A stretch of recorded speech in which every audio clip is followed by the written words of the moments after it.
Amen.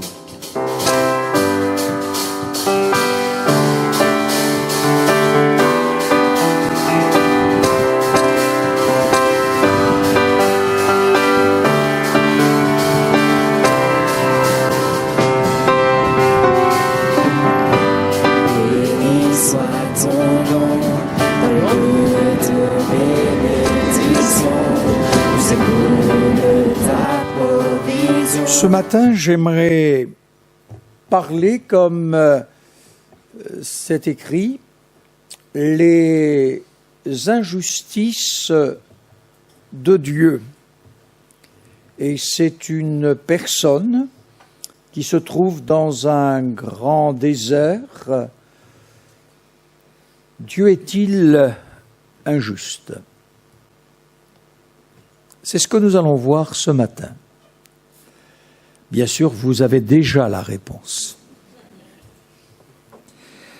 Dans l'évangile de Matthieu, chapitre 20e,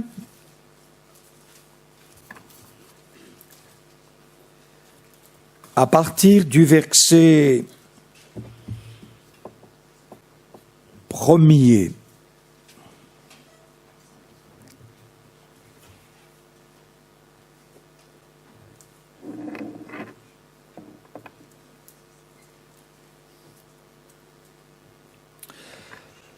car le royaume des cieux,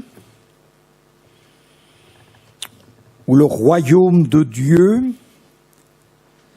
est semblable à un maître de maison qui sortit dès le matin afin de louer des ouvriers pour sa vigne ou d'embaucher. Il convint avec eux d'un denier par jour, et il les envoya à sa vigne. Il sortit vers la 3e heure, et il en vit d'autres qui étaient sur la place sans rien faire. Il leur dit: allez aussi à ma vigne, et je vous donnerai ce qui est raisonnable. Ils y allèrent.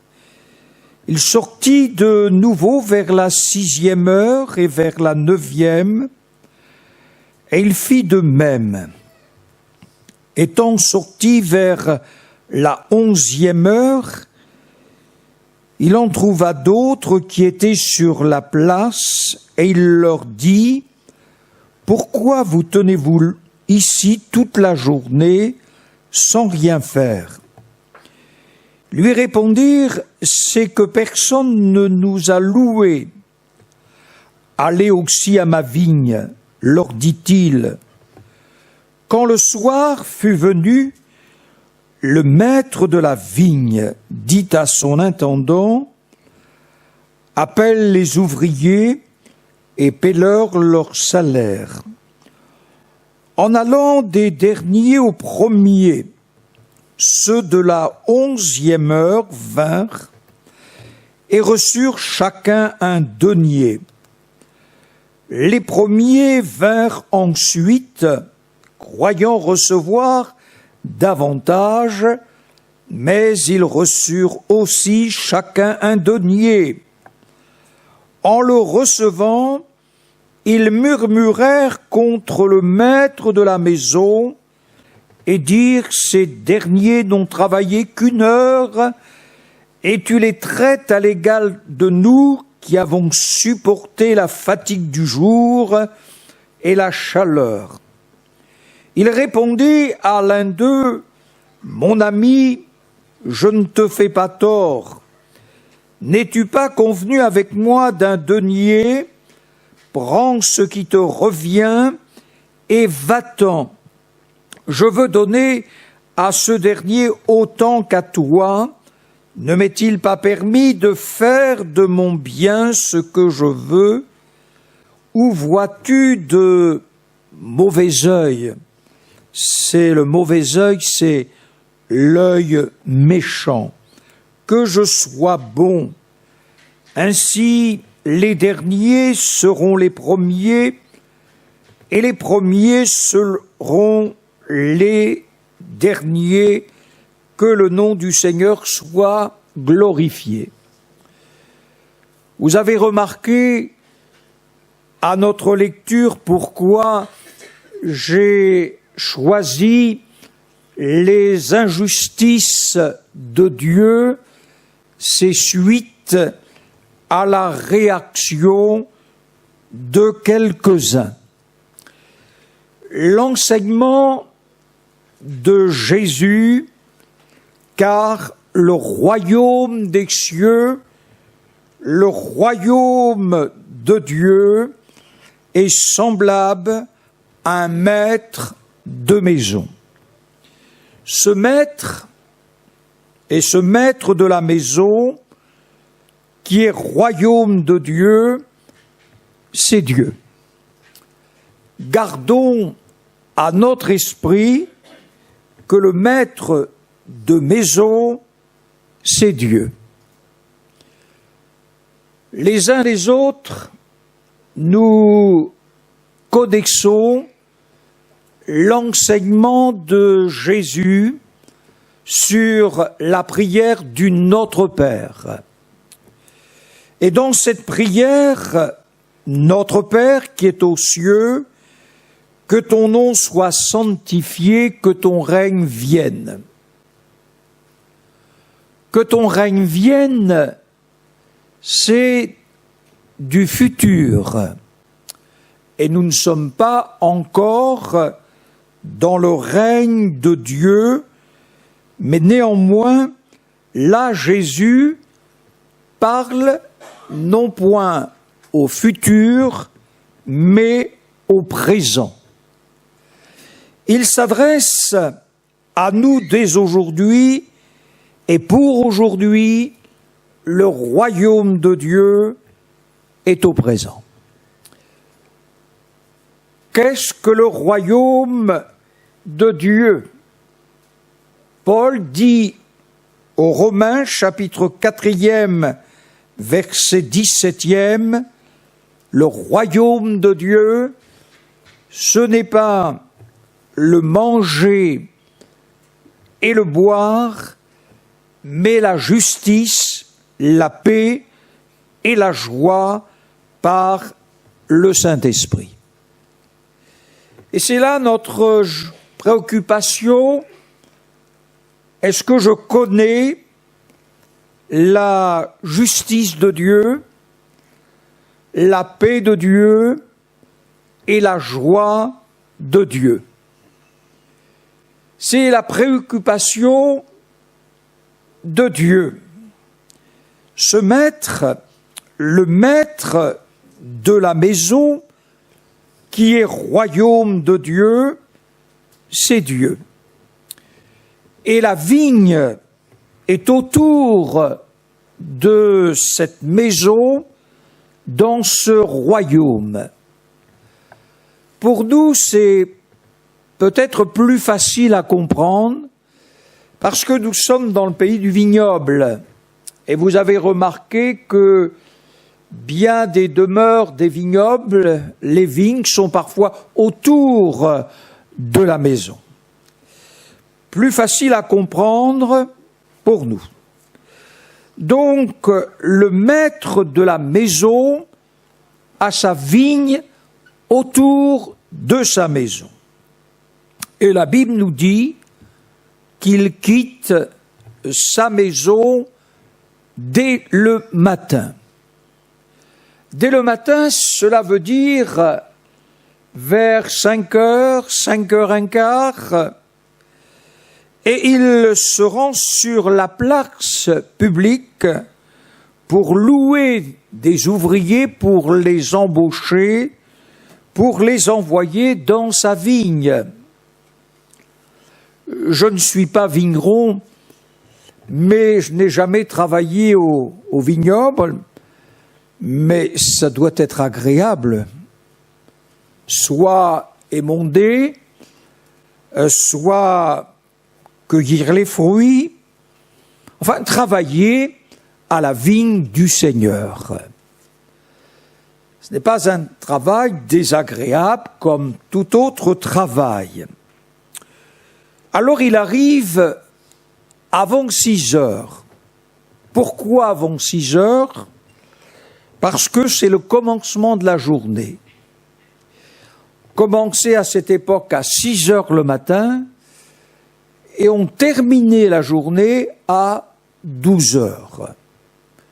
C'est ce que dit Jésus dans un enseignement. N'y a-t-il pas 12 heures au cadran? Et fut une époque dans notre nation où on commençait le lundi, terminant le samedi soir, et les journées étaient aussi de 12 heures. C'est pour comprendre l'enseignement du Seigneur. Il vient, et là il parle, il loue, on pourrait dire, il embauche, il fait son choix, et donc ces hommes vont travailler de 6 heures à 18 heures, soit 12 heures. 12 heures avec quelques pauses, très certainement, pour le déjeuner.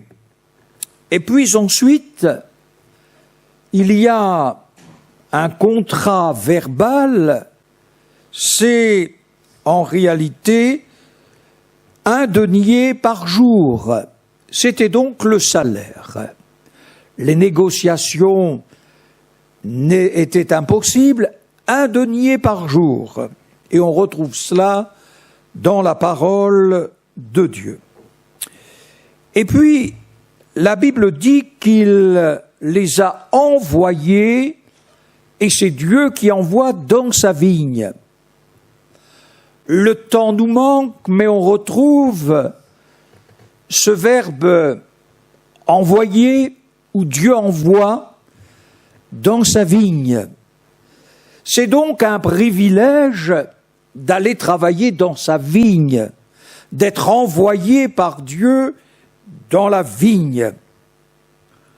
La Bible nous dit qu'il sortit vers 9 heures. Et il en vit d'autres qui étaient sur la place sans rien faire. Il leur dit, allez aussi à ma vigne et je vous donnerai ce qui est raisonnable. Donc là, c'est de 9 heures à 18 heures, soit 9 heures.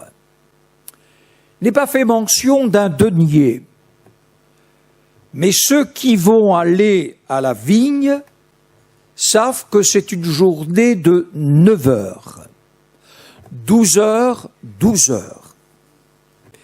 Puis ensuite, il sortit de nouveau vers 12 heures à 18 heures pour employer encore, soit 6 heures de travail. Il leur dit, ce qui est raisonnable, je vous l'accorderai.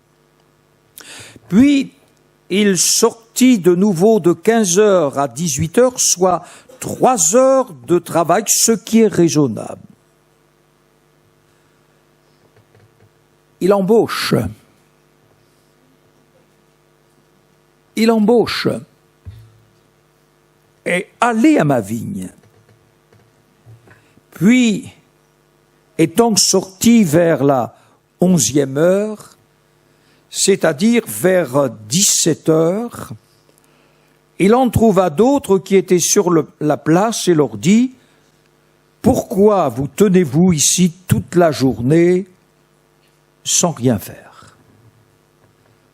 Ça revient dans le langage du maître de la maison, c'est-à-dire Dieu, qui pose cette question interrogative.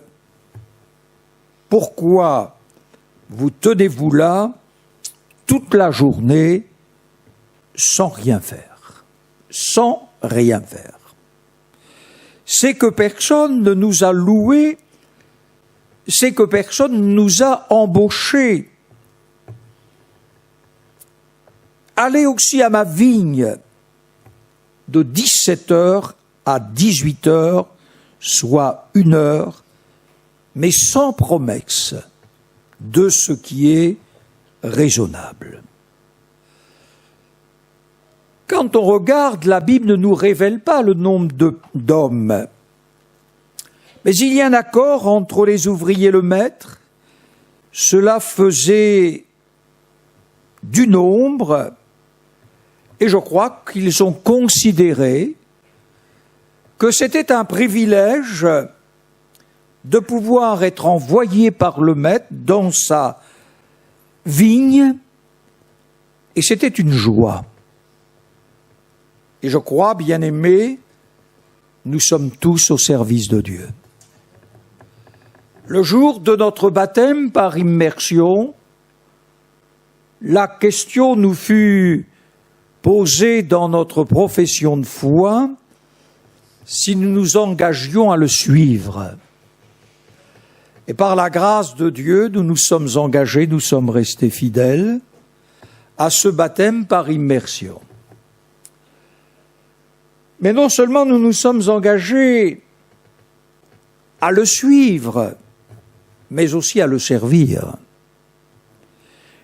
Et nous considérons comme une grâce de servir Dieu, de servir l'Église dont le chef en est Jésus-Christ. Nous sommes heureux d'être conduits par l'Esprit de Dieu et dans son admirable conseil, il s'est donné à l'un et à l'autre pour son service tout ce qu'il nous faut.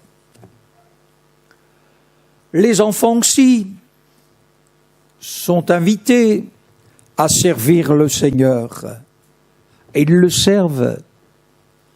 On le voit au travers de la parole de Dieu et on le voit aussi dans notre Église. Travailler à la vigne toute la journée. Le souci, toujours plus d'ouvriers. Il s'adresse aux inactifs, à ceux qui se tiennent désœuvrés. Le maître de la maison s'étonne de trouver encore des ouvriers désœuvrés à la dernière heure toute la journée. Bien-aimés dans la foi, c'est une grâce de travailler. C'est une bénédiction de travailler. Et nous prions les uns pour les autres afin que chacun puisse trouver ce dont il a besoin.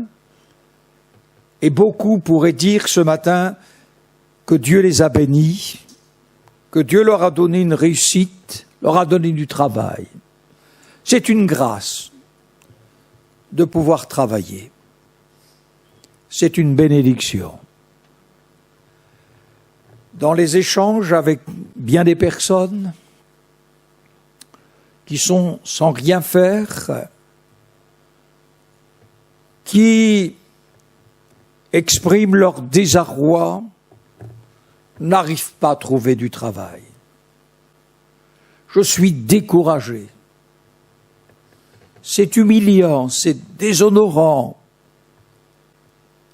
Puis tout à coup, quelque chose intervient et le travail est là. Tout change intérieurement dans l'être humain. Tout change à la maison. De rien faire et de retrouver un travail, c'est extraordinaire. Et aussi pour nos bien-aimés qui sont avec cette retraite bien méritée, après des décennies de travail, je vais goûter le fruit de mon travail. Et Dieu soit béni. Mes frères, Pasteur, quel est le sens de ma vie? Mes forces diminuent. Je sens que ma vie devient inutile. Mais lisez, relisez la Bible et vous verrez que jusqu'à la dernière minute, Dieu se sert des hommes et des femmes. Jusqu'à la dernière minute. Je me souviens, c'était à Garnetto, en Normandie, maison de retraite, et je visitais une personne qui était près de partir avec le maître, elle était d'un certain âge, et elle m'a donné un témoignage que j'ai pu réaliser qu'au cours de sa marche, il y avait eu quelque chose, mais elle transmettait encore un témoignage. Bien-aimés, ne pensons à aucun instant que notre vie est inutile.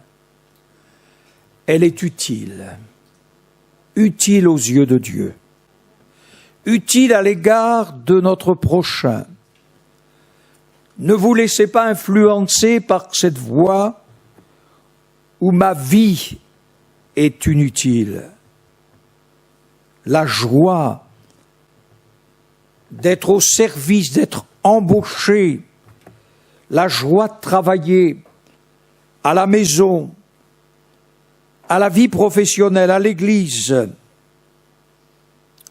Tant, et nous avons affaire de travailler, que le beau nom soit glorifié de notre Seigneur. Quand le soir fut venu, 18 heures, le livre du Lévitique nous dit, chapitre 19e, verset 13e, « Tu ne retiendras point jusqu'au lendemain le salaire. » N'était pas payé à la quinzaine,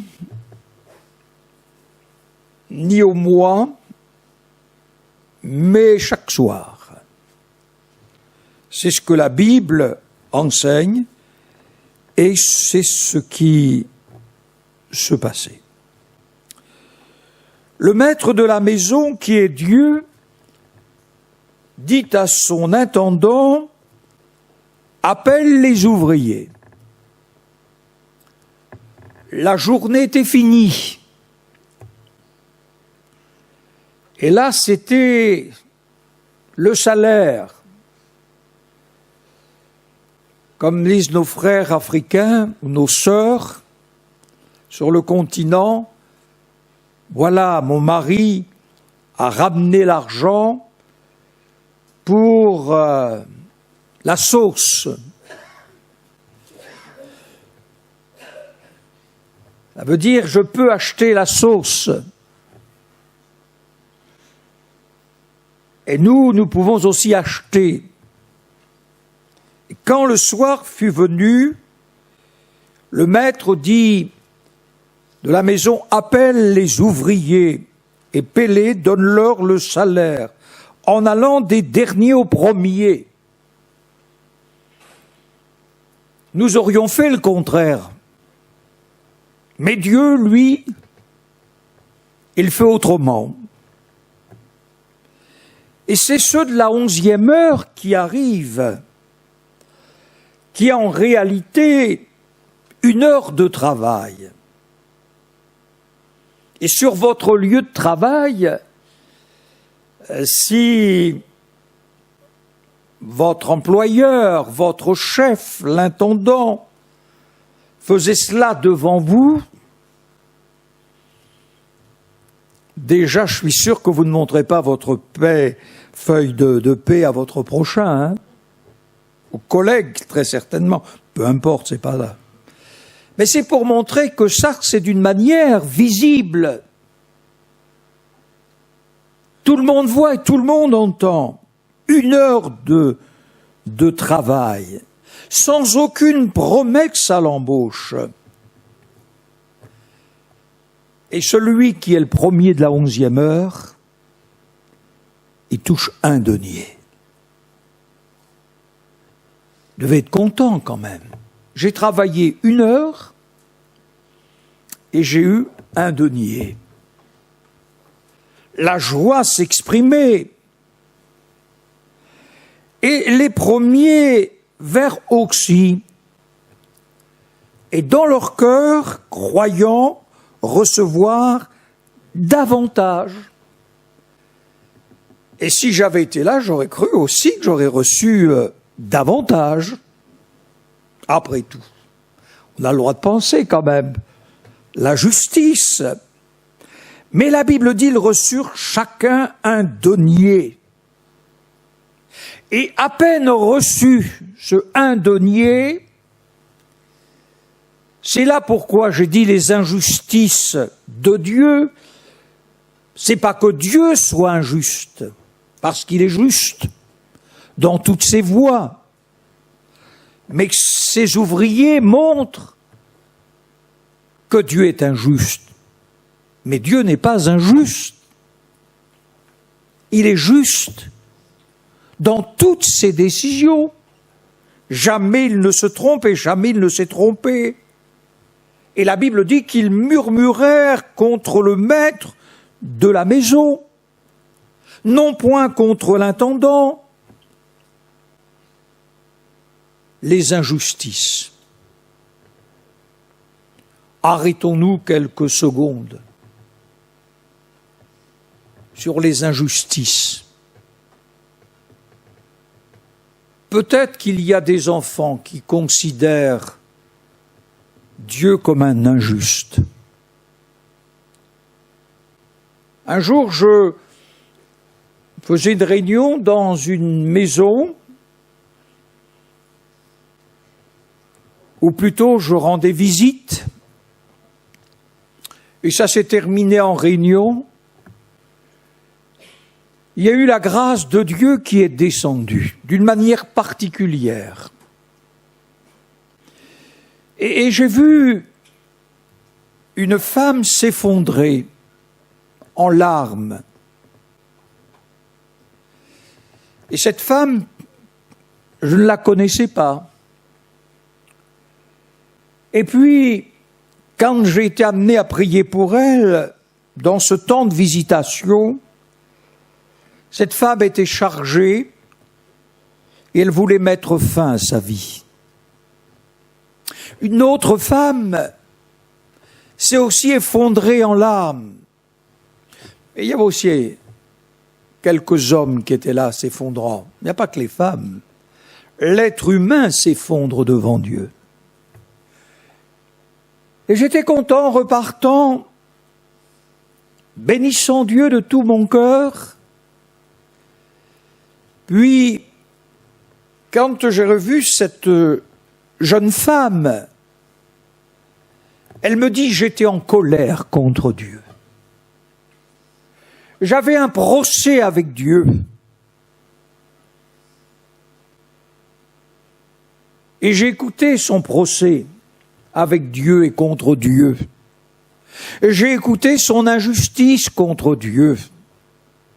Qu'elle disait. Elle disait, j'avais à peu près 10-12 ans quand j'ai perdu ma maman. Et le service funèbre avait lieu dans sa religion. Et elle dit, l'ecclésiaste, le prêtre, il a dit dans son message, si Dieu a repris votre moment, c'est que Dieu en avait besoin au ciel. Et quand elle a entendu ça, dans son cœur, elle a dit, mais moi j'avais besoin de ma maman. Moi j'ai besoin de ma maman. Et ça, c'était une injustice pour elle. C'était une erreur du prêtre de dire une telle chose. Parce que Dieu ne nous reprend pas dans sa gloire, parce qu'il a besoin de nous. C'est le repos pour nous. Elle a compris, et Dieu a consolé son cœur. Peut-être il y a des jeunes qui pleurent leur papa, leur maman. Demandez à Dieu qu'il console votre cœur ce matin. Nous ne pouvons point tout expliquer, mais il n'y a point d'injustice dans le cœur de Dieu. Nous sommes avec nos pourquoi. Pourquoi ceci, pourquoi cela, pourquoi ceci? Et s'il y avait un Dieu, eh bien ça devait être différent. Oui, mais comme dans les enseignements que nous avons reçus quand nous étions gosses, dans une religion, le diable n'existait pas. Le diable, il a 2 cornes et une fourche, mais c'est pas ça le diable. C'est autre chose, c'est un esprit déchu. Bien-aimés dans la foi, retirez vos injustices à vos yeux. Dieu est le Dieu juste. Et vous comprendrez dans la gloire éternelle ce que vous n'avez point compris, ce que je n'ai pas compris. Dans même le service du Seigneur, toujours est-il que ils murmurèrent contre le Maître, contre Dieu. Ils n'ont travaillé qu'1 heure. Et tu les traites à l'égard de nous tous, qui avons supporté la fatigue du jour et de la chaleur. Ce que Dieu fait, c'est qu'il donne par son intendant.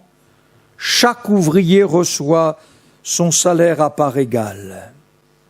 Ce qui veut dire que cette égalité entre ouvriers est dénoncée comme une injustice. Mon ami, je ne te fais pas de tort. N'as-tu pas convenu avec moi d'un denier? Prends ce qui te revient et va-t'en. Je veux donner à ce dernier autant qu'à toi. Ne m'est-il pas permis de faire de mon bien ce que je veux?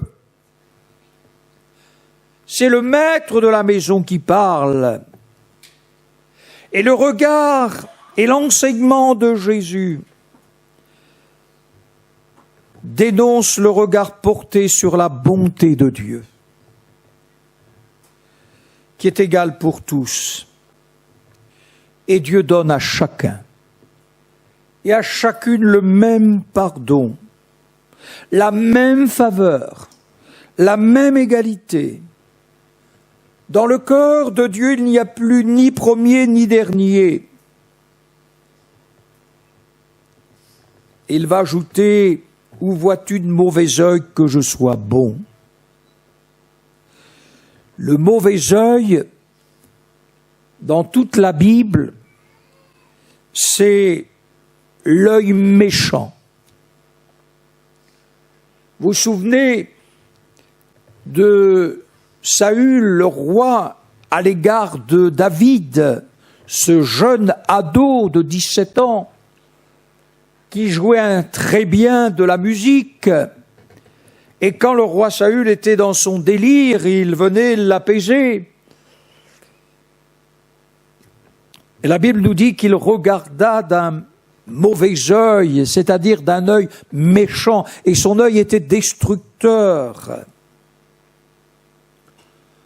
L'œil de Dieu n'est pas un œil méchant. Il nous bouleverse, le Seigneur. Vous vous souvenez, juste quand Jésus est sur la croix du Calvaire, il est entouré de 2 malfaiteurs. La Bible dit qu'ils sont là, non point pour un crime, mais ce sont nos crimes, disent eux-mêmes les malfaiteurs. Et ils blasphèment, ils injurient le Seigneur. Puis l'un revient sur sa décision. Me direz-vous devant la mort, on revient toujours. Mais un est mort dans la méchanceté, dans l'incrédulité, et l'autre a changé d'avis. Beaucoup ne changent pas d'avis.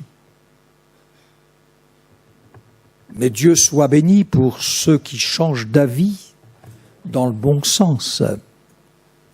Juste avant son dernier souffle, l'un des brigands se tourne vers le Christ. Souviens-toi de moi quand tu viendras dans ton règne. C'était sur le Golgotha, le lieu du crâne, 3 croix dressées. Il y avait les religieux qui étaient là contre Jésus. Puis, il y avait aussi, pour les autres, les criminels, il y avait les familles qui étaient là en train de voir. Toi, tu as tué mon époux. Tu as tué mon fils. Ah, tu mérites ce que. On sait comment ça se passe. On sait ce que l'on entend lors des procès par le moyen de l'écran ou autre. Les familles endeuillées étaient là. Les familles brisées étaient là aussi. Souviens-toi de moi quand tu viendras dans ton règne. Et que lui dit Jésus? Aujourd'hui, tu seras avec moi dans mon paradis, dans ma présence. Ça vous déstabilise. Le mauvais œil est là. Comment? Jésus pardonne un criminel. C'est pas possible. Et tout de suite, il est au ciel. Et alors, moi, qui suis là en train de pleurer quelqu'un, le mauvais œil se tourne vers Jésus. Oui, Jésus, il ne voit pas comme nous. Cet homme n'a pas supporté, n'a pas eu la fatigue, ni la chaleur. Il n'a pas eu cela. Il n'a aucune tentation, aucun combat spirituel, aucune prière, rien du tout. Oui, il a été sauvé, comme dit Paul aux Corinthiens, comme au travers du feu. N'a rien laissé derrière lui, sinon que le mal, mais sa repentance lui a permis de recevoir de Jésus. Bien-aimés, je conclus en disant, peut-être il y a des décennies que vous vous êtes convertis et vous avez supporté le poids du jour, le poids de la chaleur. Un jour, j'étais sur une place publique à Djamena au Tchad et je téléphonais au directeur général d'Action Missionnaire qui était le pasteur Fred et je lui dis, je pars sur la place publique. Il fait 45 degrés à l'ombre, mais sur la place, il n'y a pas d'ombre. Il a souri. Je n'allais pas avoir le privilège d'avoir un parapluie ou un chapeau. Ça, cette chaleur-là, elle n'était que pour quelques heures. Mais il y a eu toute une vie pour vous aussi. Les joies, le poids de la chaleur, le poids de la fatigue. Mais Dieu n'est-il pas le maître pour consoler nos cœurs, pour nous renouveler les uns les autres? Et puis, dans cette rentrée, que notre vue spirituelle soit toujours bonne à l'égard de ceux qui vont venir à la 11e heure. Jésus disait, « Venez à moi, vous tous qui êtes fatigués et chargés. » Chargés du poids de la culpabilité. Chargés de fardeaux. Chargés par toutes sortes de choses. Sur le poids de la chaleur. N'ayant plus envie peut-être de vivre à cause de ce que c'est lourd. Le Seigneur, il vous invite ce matin à venir vers lui. Il vous parle d'amour. Et Dieu nous voit chacun et chacune d'un bon œil. Le regard de Jésus a sauvé Pierre. Quand Pierre a renié le Maître, le Seigneur, c'est son regard qui a sauvé Pierre aussi. Jésus le regarda. Regard de grâce, regard de pardon, regard de bénédiction. La vie de Pierre ne fut plus la même après. Vous qui êtes fatigués, vous qui êtes là dans la 11e heure, qui ne connaissez pas Dieu, nous vous invitons à venir vers le Seigneur. Il vous regardera d'un bon œil. Il mettra sa grâce, sa paix, son pardon, sa bénédiction. Vous marcherez avec lui. Plus jamais seul, que son nom soit glorifié, remercié, à jamais. Amen. Gloire à Dieu. Nous louons le Seigneur.